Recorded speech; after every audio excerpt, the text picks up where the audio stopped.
Hello, everybody. Thank you for coming along. I am Gary Brannan. I am Keeper of Archives and Special Collections here at York at the Borthwick Institute for Archives. And this is our talk here, which is Time Travel for Beginners. From my introduction there, as you may have guessed, I am not from physics. So I'm very sorry to say that I'm not about to make huge revelations as to time travel suddenly being possible. So firstly, an apology for that.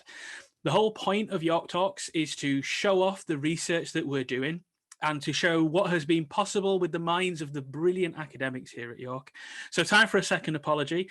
I am not in myself an academic. I merely sit back and marvel at their brilliance.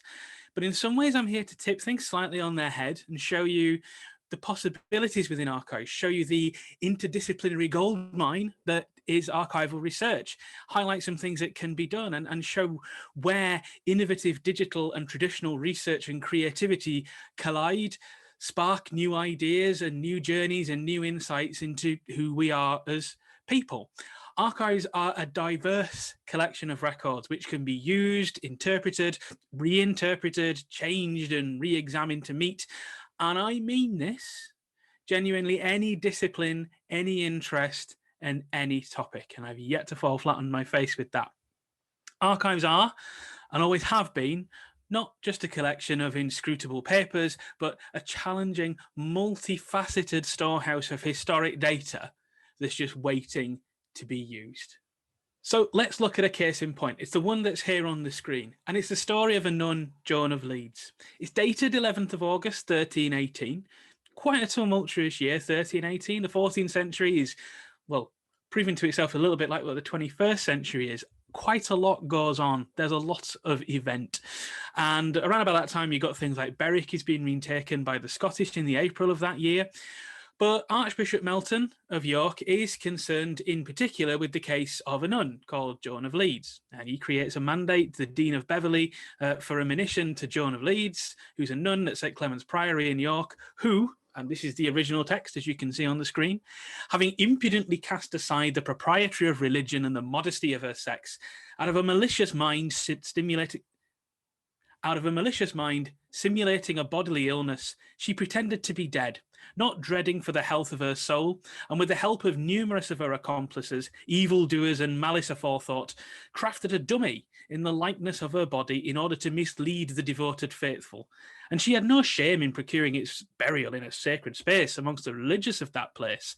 And thus, she having faked her death, and in a cunning, nefarious manner, turning her back on the observance of religion that she had previously professed, and having turned her back on decency and the good of religion, seduced by indecency, she involved herself irreverently and perverted her path of life arrogantly to the way of carnal lust and away from poverty and obedience, and, having broken her vows and discarded the religious habit, she now wanders at large to the notorious peril to her soul and the scandal of all her order. That's quite a good story. It's really interesting. And in fact, I came across it while putting together some publicity for the launch of a research project here at York, the Northern Way. And I did that because I was really looking for something on Joan of Arc, and I put Joan of and came up with Joan of Leeds in the online database. Well, we used that in the publicity for the project and it went crazy. We had well over 70 media contacts in a week from around the globe. The project leads found themselves on broadcast media in separate hemispheres simultaneously, and there was a huge creative outpouring. We had poems, we had stories, we even had a Twitter account renaming itself Joan of Leeds at one point, and some things that were written by teenagers that were well above my head, but younger people than me told me were absolutely filthy. And ultimately, one thing that led to, out of all these creative responses, was this, a full musical production by Breach Theatre, staged the back end of 2019 at Christmas in London. And about 1,000 audience members saw this specially created performance over the course of 3 weeks. Shows were absolutely sold out. And it went to rave reviews as well. The Guardian gave it 4 stars out of 5, saying it was a teasing study in theatrical historiography, as well as a bright celebration of queer voices through time. Joan of Leeds makes a fine alternative Christmas show. If you're already fed up with December's festivities, get thee to this nunnery. And that was brilliant, but at the start of 2020, the cast album arrived on Spotify. So if you go onto Spotify and search for Joan of Leeds, you can find yourself a whole musical performance about a runaway nun. All of that from 14 lines of medieval Latin in a bishop's register held at York. If that's what you can do with 14 lines, what do you think you could do with a whole archive full of stories? And that's kind of what the Borthwick is. We're a place here at York that holds all of these stories. We were established in 1953. We have a very broad set of holdings, and we're always growing when we're ripe for reinterpretation. We love it when people come and do things that are different. We have holdings that cover music, art, design, comedy, drama, medicine, chocolate, philanthropy, modern politics, Southern Africa, wills and probate, belief, religion, philosophy, film, theatre, television, and a ton of other things besides. We've got, you can do anything from the study of culture to the study and of creation of new culture. We're a repository of humanity's story, of our actions, of how we have treated others, of how we have treated the world, and how we have seen and continue to see ourselves. Archives as a whole represent who we are, who we were, and who we may become. And the use of archives in study and teaching formed a central part of the university's mission. The Borthwick is one of the morning stars of York's journey to being a place of higher education, learning, thought, and inquiry. We're a unique research resource that can't be found anywhere else. Yeah, other places have archives, but they don't have our archives.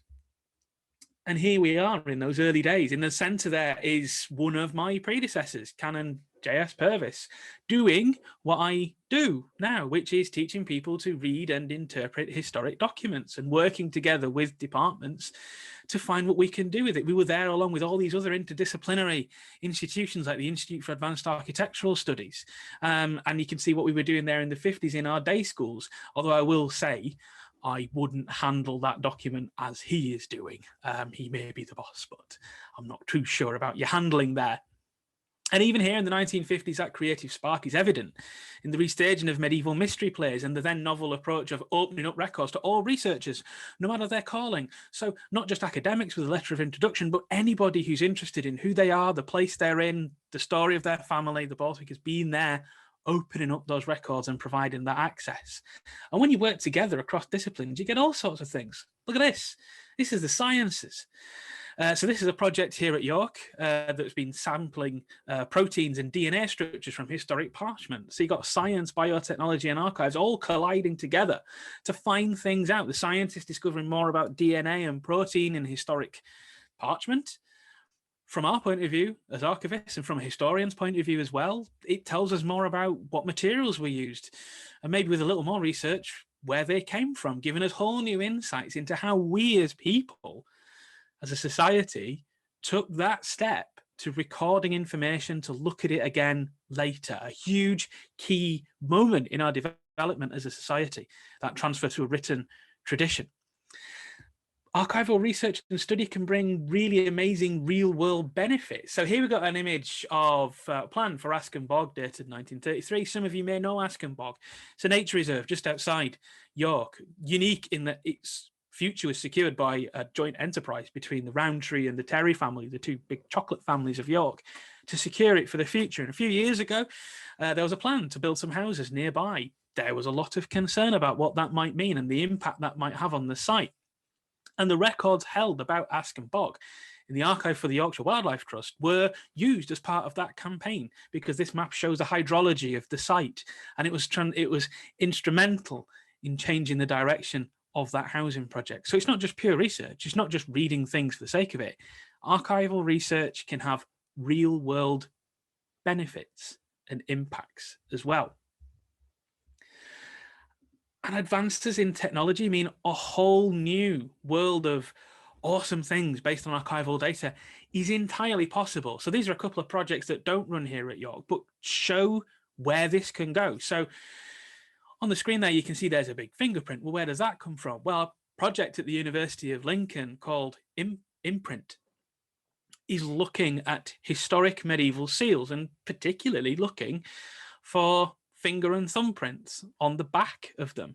What does that do? Well, when you use forensic techniques and forensic detection technologies as they're doing, you can start to work out who may have sealed things or authenticated documents because they left their thumbprint behind. A piece of information that's often missing from the physical item.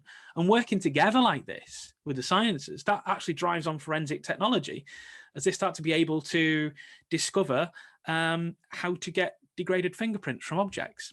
Another one I'm a huge fan of is called Beyond 2022, which is working to create a virtual record treasury for Ireland. So next year, 2022, marks the centenary of the terrible explosion and fire at the Four Courts in Dublin during the Irish Civil War, which destroyed the Public Record Office of Ireland. And with it, about 7 centuries of Ireland's collective memories. But using digital research and techniques, researchers here in the UK at the National Archives and in Ireland are going to work together to virtually reconstruct this archive using documents held in other locations, similar documents that would have been in the repository. And that's important because it starts to reconstruct Ireland's memories and highlighting the role of archives, the important role of archives, a part we play here at York in nationhood and in local and regional identity. In the end, Beyond 2022 will create a next generation virtual reality or augmented reality model of the Public Record Office in Ireland and the replacement collections within it, using digitization and text mining to find, how you can find information within documents. We're doing something a little bit similar here at York with the Northern Way project, which is looking at the political role of the Archbishops of York in the 14th century. But as part of it, we hope to virtually, digitally reunite the registers of the Archbishops of York together in the same place for the same time. Some are held at York Minster, some are held at the British Library. And for the first time then, by putting together indexing approaches and technologies and digitization, there's all this information that you can mine out and discover about who you are and who we were. So you're driving forward all sorts of new things. So let's just take a bit of a study of something. Here is one of our founding collections. It's often known as one of the York Masses. And it was found when we rebound some court books here at the Borthwick in the 1960s, 1970s. Discarded music often used as a backing paper. And it was virtually reconstructed by an academic at the University of Huddersfield. So looking at this, what could you do here? Just those 2 pages I've got in front of me. Well, there's a study of notation. You could recreate a medieval music performance. You could study the parchment and see where it was written. Maybe this isn't a local document. Maybe this is from much further away.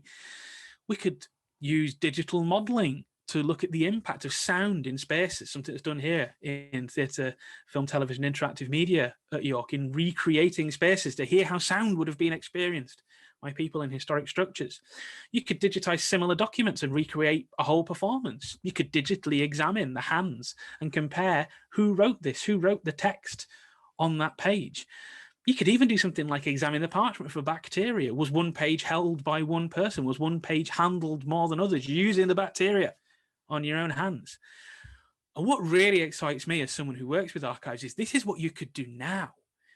What could you do in the future with developments in artificial intelligence, with deep text mining, with increased digitization and all these other things that we don't even know yet? What could you do then? And part of this is that you're not just doing this for a small group of people. This on the screen here is kind of the Borthwick's audience over the last year. So, 90,000 users worldwide in 121 countries, with huge growth in the USA, Australia, and in Southern Africa, showing the benefits of indexing and listing records and getting them online. We can touch all parts of the globe, connecting an inspiring world and doing amazing things on a macro level to an individual level. Archives matter and can change lives. And finally, we live in a world where Manhattan and Nepal are just a split second apart, and where new unknowable links can be forged in our holdings. In understanding Indian nationhood, in getting a wider appreciation of the impacts of slavery and colonialism.